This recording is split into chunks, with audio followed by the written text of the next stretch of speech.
एक मिनट यार सुन लो, मैं त्यागी जी मैं बहुत अलग टाइप का आदमी हूँ। नो कि सर्जिकल स्ट्राइक, अरे 15 बार मनमोहन सिंह जी के सरकार में 15 दफा सर्जिकल स्ट्राइक हुई है।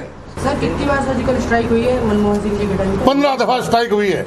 कोई प्रूफ है आपके पास? मेरे पास क्या प्रूफ है? प्रूफ सेना के पास है, सेना के पास है, डिफेंस के पास है। मैं उसमें नहीं जाना चाहता, मैं उसमें नहीं जाना चाहूंगा और मैं उसमें जाना भी नहीं चाहता। ये हमारे देश मैं कोई 15 बार हुई है। मैं राहुल गांधी की बात पे नहीं जा रहा हूँ। मैं तो क्लियर है आपके पास? मैं क्लियर है, मैं 15 दफा।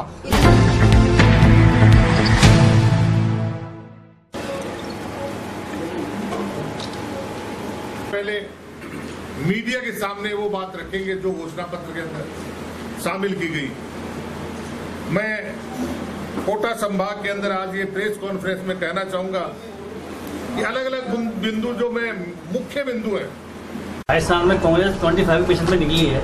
जो एग्जिट पोल है वो राजस्थान में बीजेपी की 19 सीटें बता रहे हैं, कांग्रेस 6 बता रहे हैं। देखिए, मैं 1977 से लगातार चुनाव लड़ता आ रहा हूं। राजस्थान के अंदर आज तक के इतिहास में ये मैंने देखा है कि राजस्थान में जिसकी सरकार बनती है, चाहे सीटें कम आए चाहे सीटें ज्यादा हैं, जो सरकार बनाती है उसी के एमपी आते हैं। उदाहरण के तौर पे मैं कहना चाहूंगा, पिछले जब 1998 में हमारी सरकार बनी, 1999 के अंदर हमारी एब्सोल्यूट मेजोरिटी के साथ 20 सीटें जीती। 2003 में बीजेपी की सरकार बनी, उनके पक्ष में एमपी चले गए। उसके बाद में जब 2008 में हमारी सरकार बनी तो 2009 में हमारी 21 सीटें राजस्थान प्रदेश में आई और जब हमारी सरकार 2013 में चली गई तो 2014 के अंदर बीजेपी की ज्यादा सारे के सारे सांसद जीते। अभी कांग्रेस की सरकार है और मैं कहना चाहूंगा हमारा मिशन 25 है। धीरे धीरे जो सर्जिकल स्ट्राइक का जो जिस प्रकार से वातावरण देश के अंदर बना था आज से 1 महीने पहले, उस वातावरण के अंदर आज सबको पता लग रहा है कि ये केवल एक स्टंट जिस प्रकार का लोगों में धीरे धीरे निकल रही है बात। लोग ये सोच रहे हैं कि सर्जिकल स्ट्राइक, अरे 15 बार मनमोहन सिंह जी के सरकार में 15 दफा सर्जिकल स्ट्राइक हुई है। देश के अंदर इतिहास तो बदलता देखा है, लेकिन भूगोल बदलने वाली इंदिरा गांधी थी जिन्होंने इस देश के पाकिस्तान के 2 टुकड़े कर दिए, बांग्लादेश बना दिया। तो ऐसी स्थिति के अंदर मैं कहना चाहूंगा कि मिशन 25 का हमारा टारगेट है, उस टारगेट को लेकर हम चल रहे हैं और हमें जनता पर पूरा भरोसा है कि निश्चित तौर से हमारा मिशन 25 पूरा होगा। ये शिक्षा की नगरी है और कोटा में इंडस्ट्री डेवलपमेंट जिस प्रकार से पिछले 5 साल, मैं कहना चाहूंगा पिछले 5 साल के पीरियड के अंदर कोटा में जो इंडस्ट्री डेवलपमेंट होना चाहिए वो नहीं होकर के डाउनफॉल में गया है, उसको हम आगे बढ़ाने का काम करें। आपने जो विधानसभा चुनाव लड़ा था यहाँ पे तो बिजली भगाओ, बिजली कंपनी भगाओ, बिजली कंपनी भगाओ का नारा दिया था, अब क्यों बंद हो गया वो नारा आपका? देखिए कि हमने बिजली कंपनी को भगाने की बात नहीं कही, न हमने घोषणा पत्र में ये बात की। हमारा घोषणा पत्र आप देख लीजिए, अगर ये हमने घोषणा पत्र में कहा है तो नहीं, हमने नहीं कहा। अध्यक्ष जी ने वादा किया था कंपनी दोबारा से जबरदस्ती जबरदस्ती करेगी, स्मार्ट मीटर लगाएगी तो निश्चित रूप से उस कंपनी को हम कोटा से भगाएगी। नहीं, जिस उद्देश्य को लेकर हम नाम किया था वो उद्देश्य पूरा हो गया ना हमारा। आप सुनिए,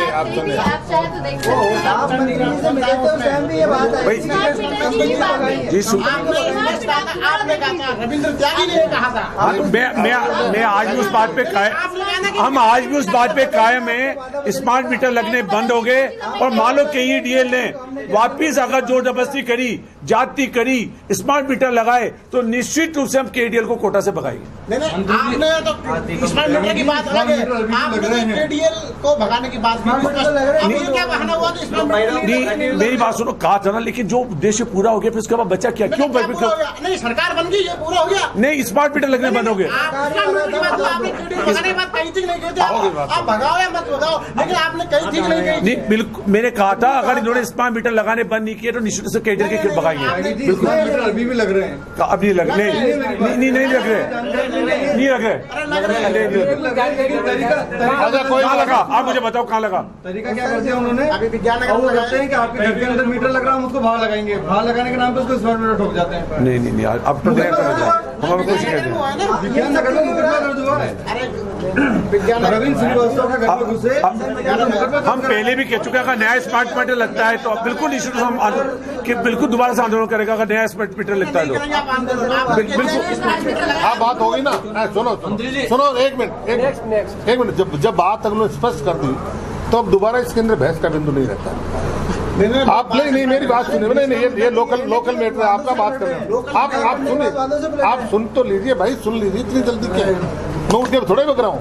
मैं सुनो पहले, इन्होंने जो जवाब दिया उससे आप संतुष्ट नहीं है तो आप इनसे बैठ कर अलग से बात करना। ये मेरी प्रेस कॉन्फ्रेंस है, ये पूरे देश की मीडिया जो है पूरे देश के अंदर आज 2 या 3 दिन के अंदर से बात आप कर लेना। मैं एक बात अलग बुला लेंगे, कल बुला लेना, पर आराम से लेना। त्यागी जी को खेचना मतलब बाकी जी को खेचना, मैं उसमें नहीं जाता। मैं देश के अंदर हमारे कांग्रेस पार्टी ने जो घोषणा पत्र जारी किया है उसके बिंदुओं को कुछ को मैंने रखा है, कुछ बिंदुओं को आपके सामने मैंने लिखित के अंदर शायद दिया या नहीं दिया तो मैं आपको दे देंगे। मैं 2 पॉइंट रखे हैं, एक रखे हैं। मेरे संबंधी कोई बात पूछना चाहते हो, हर बात का जवाब मैं देने के लिए तैयार हूँ। अब आप बोलो। अविनाश राय खन्ना आज यहाँ पर आए हैं, उन्होंने बोला कांग्रेस का जो घोषणा पत्र है उसमें से स्मेल आती है राष्ट्र विरोधी की। अब मेरी बात सुन लो, आप 1 मिनट यार सुन लो। मैं त्यागी जी मैं बहुत अलग टाइप का आदमी हूँ। नो, मैं ये कह रहा हूँ कि क्या हम राष्ट्रवादी व्यक्ति नहीं है? क्या वही राष्ट्रवादी हैं? अरे इस देश को आजाद कराने में अहम भूमिका निभाई है कांग्रेस पार्टी और उसके कार्यकर्ताओं ने, उनके नेताओं ने। और देशभक्ति का उदाहरण उनके पास है क्या? महात्मा गांधी ने साथ दी, इंदिरा गांधी ने साथ दी, राजीव गांधी ने साथ दी, और उसके साथ साथ बेंसी जैसे व्यक्ति, कांग्रेस पार्टी के नेताओं ने, कांग्रेस पार्टी के मुख्यमंत्रियों ने, कांग्रेस पार्टी के प्रधानमंत्री ने जहाँ साथ दी हो। राष्ट्रवाद की वो बात करते हैं, उनको ऐसी बात शोभा नहीं देती। ये चुनाव का जुमला है। और मैं कहना चाहता हूँ, अगर खन्ना जी ने कुछ भी कहा हो तो मैं कहना चाहता हूँ कि 2014 के अंदर घोषणा पत्र में 15 लाख रुपए की बात कही थी कि काला धन लाएंगे और 15 लाख रुपए हर परिवार के खाते में जमा, हर परिवार शब्द उसमें, आज तक नहीं, 1 पैसा नहीं। मैं दूसरी बात कहना चाहता हूँ कि पूरे भारत के अंदर ये कहा गया था कि नौजवानों के लिए हम रोजगार उपलब्ध कराएंगे हर साल 2 करोड़, और 10 करोड़ रोजगार 5 साल में होता है। आज 1 करोड़ रोजगार पैदा नहीं हुआ, रोजगार बंद हो गया। नरेगा के अंदर आपको मालूम है, आपके कोटा के अंदर आज से हमारी सरकार से पहले आप देखो, हमारी सरकार से पहले कोटा में नरेगा के अंदर पूरे जितनी पंचायत समितियां, मुझे जानकारी नहीं है, 8 या 9 है, उन पंचायत समिति में मेरे हिसाब से 20,000 मजदूर काम नहीं करते थे। आज यहाँ पे जहाँ पे 15 लाख मजदूर आज काम कर रहे हैं, तो ऐसी स्थिति के अंदर आप नहीं कहते हो ये रोजगार का काम हमारा। एक खन्ना जी का आरोप था, उन्होंने ये कहा है कि कांग्रेस का जो घोषणा पत्र है वो देश को कमजोर करने वाला है, बीजेपी का जो घोषणा पत्र है वो देश को सशक्त बनाने वाला घोषणा पत्र है। मैंने आपको लिखित में दिया घोषणा पत्र, इसमें कौन सा कमजोर होने की बात है? मुझे एक पॉइंट मेरे सामने खन्ना जी आते हैं, एक तरफ मैं खड़ा हो जाता हूँ, एक तरफ खन्ना जी को खड़ा कर देते हैं। उनको बुलाइए यहाँ पे, या मैं आ जाता हूँ, मैं रुक जाता हूँ, आज दोनों तरफ आ जाइए, और उसके बाद बताइए कि इस घोषणा पत्र के अंदर, मैं तो ये कह रहा हूँ उनका घोषणा पत्र ढकोसला है, उनके घोषणा पत्र कुछ नहीं है। उनके घोषणा पत्र में धारा 370 हटा देंगे। 91 में हटाना चालू किया था, आज तक नहीं थी। 35 से हटा देंगे, 91 में चालू किया था, अभी तक नहीं थी। और उसके बाद मैं कहना चाहूंगा, इन्होंने ये कहा कि हम राम मंदिर बनाएंगे, 91 में राम मंदिर बनाएंगे। अरे राम के मंदिर को बनाने वालों, वो राजीव गांधी था जिन्होंने ताला खोला, राजीव गांधी था। आज वो रामलला जो है ना, 10,000 पुलिस के पैरे के अंदर उनको बैठा रखा है। कौन मना कर रहा है? कौन मुस्लिम मना कर रहा है? कौन कोर्ट की बात कर रहा है? आप बैठाइए, दोनों तीनों चारों पांचों पक्ष को बैठाइए, समझौता कीजिए, बैठ करके बात कीजिए, राम के मंदिर को बनाइए। कौन मना करता है? हम सब साथ हैं राम के मंदिर में, ऐसी बात नहीं है। लेकिन आज की तारीख के अंदर जहां उनके घोषणा पत्र को पहले को देख लो, दूसरे को देख लो, अटल बिहारी वाजपेयी के समय, पहला इनका प्रधानमंत्री जब बने, बीजेपी के बने थे, पहले बने, दूसरी बार बने, तीसरी बार मोदी जी बन गए, उनका घोषणा पत्र देख लो, कौन सा घोषणा पत्र पूरा हुआ है? और हमने जो घोषणा पत्र जारी करते हैं वो हम पूरा करते हैं। सर कितनी बार सर्जिकल स्ट्राइक हुई है मनमोहन सिंह जी के टाइम पे? 15 दफा स्ट्राइक हुई है। कोई प्रूफ है आपके पास? मेरे पास क्या प्रूफ है? प्रूफ सेना के पास है, सेना के पास है, डिफेंस के पास है। मैं उसमें नहीं जाना चाहता, मैं उसमें नहीं जाना चाहूंगा, और मैं उसमें जाना भी नहीं चाहता। ये हमारे देश मैं कोई 15 बार हुई है। मैं राहुल गांधी की बात पे नहीं जा रहा हूँ। मैं तो क्लियर है आपके पास? मैं क्लियर है, मैं 15 दफा, लेकिन ये फौज का काम। अच्छा, वो ये काम तो डिफेंस का है, ये काम हमारे सेना का है, ये काम हमारे उन लोगों का है। आप उन लोगों को पूछ लो, मैं तो खुद भी नहीं कर रहा हूँ। मैं तो कह रहा हूँ सर्जिकल स्ट्राइक के नाम से जो बात हो रही थी वो बंद हो गई। मैंने और तो कहा ही नहीं, मैं तो सेना, मैं ये थोड़े कर रहा हूँ। सेना हमारे देश की सर्वोपरि है, वो हमारे सीमाओं की रक्षा करती है। आज हम हमारे देश में सुख से सेना की वजह से, सैनिकों की वजह से। अच्छा, आजकल सेना के नाम पर राजनीति हो रही है, हर सभाओं में सेना का नाम लिया जा रहा है। हमारी सेना ने ये करा, मेरी सेना ने ये करा, वोट लिया जा रहा है। उनको बधाई, जो कह रहे हैं उनको बधाई। मैं तो मेरी सेना को ऊपर रख रहा हूँ, राजनीति से ऊपर रख रहा हूँ। मैं सामने नहीं लड़ना चाहता। सैनिक ही थे, सैनिक है जो हम रात को अमन चैन से सोते हैं, वो सैनिक है जो हमारे देश की सुरक्षा करते हैं। इसलिए मैं सेना के ऊपर कोई टिप्पणी नहीं करना चाहता, कोई कमेंट नहीं करना चाहता। चुनाव आयोग की तरफ से सख्त निर्देश है कि सेना का उपयोग राजनीतिक सभाओं में नहीं हो रहा, लेकिन बीजेपी लगातार चुनावी सभाओं में इस्तेमाल कर रही है। लेकिन कांग्रेस की तरफ से कोई स्टैंड उसमें न शिकायत हो रही है, न कोई क्या हो रहा है, न कोई चुनाव आयोग उस पर सख्त निर्देश ले रहा है। देखिए कि जनता सब जानती है, जनता सब जानती है। चुनाव आयोग कुछ करे या न करे, जनता निश्चित तौर से इस काम को करेगी और कांग्रेस के पक्ष में जनता जाएगी। थैंक यू, बहुत धन्यवाद। जगो सिंह जी, और कोई बात? कोई भी वाली जो धारा है उसको लेकर सोशल मीडिया पे कांग्रेस के अगेंस्ट कई सारी बातें चल रही हैं। नक्शा अलग बनाया जाता है इंडिया का, फिर एक दूसरा उसमें कश्मीर काट के बना दिया। कांग्रेस बनाती नहीं, कोई बनाता है वो जाने। नहीं तो देशद्रोह की धारा, मैंने बोला ना, कांग्रेस कोई देशद्रोह की धारा के, मैं कह रहा हूँ कोई देशद्रोह की धारा के खिलाफ नहीं है, कोई देशद्रोह धारा के हमने कोई, हमारे इसके अंदर कोई बात नहीं। शैलेंद्र जी बोल रहा हूँ बात के बारे में। एक शराब की दुकान हटाने के लिए जिससे 11 दिन से महिलाएं धरने पे बैठी है, रात दिन में बैठी है। सारे नेता, स्थानीय नेता, बीजेपी के नेता, प्रत्याशी सभी वहाँ खुद आकर रखी थी। क्या कारण है कि एक शराब की दुकान जनता नहीं चाहती फिर भी वहाँ लगी हुई है? 11 दिन तक उनको आंदोलन करना पड़ रहा है। ये बीजेपी सरकार ने दुकान बंद की है और प्रशासन इसको मान चुका है। मेरी बात गलत से हो गई है। जो एक्साइज ऑफिसर है वो कहता इस टाइम में बंद करेंगे तो पॉलिटिकल मामला हो जाएगा, फिर भी कार्रवाई स्टार्ट हुई है। घोषणा पत्र के अंदर क्या घोषणा होनी चाहिए, क्या जनता में विशेष तौर से क्या जनता चाहती है, और इस बात को पूरे देश के अंदर जो हमारी टीमें थी, कृपया बंद कर दें। हमारी जो टीमें थी वो टीमें हर एक स्टेट में गई। जैसे राजस्थान के अंदर उदयपुर, अपने राजस्थान स्टेट के अंदर उदयपुर में आई थी वो टीम, जिसमें मैं स्वयं उस टीम के अंदर शामिल हुआ था। और उसमें ये बात कही, जो टीम के 4-5 सदस्य थे, उन्होंने कहा कि माननीय राहुल गांधी जी की इच्छा है कि कमरे में, बंद कमरे के अंदर घोषणा पत्र नहीं बनाकर जनता की आवाज के आधार के ऊपर घोषणा पत्र को बनाया जाए।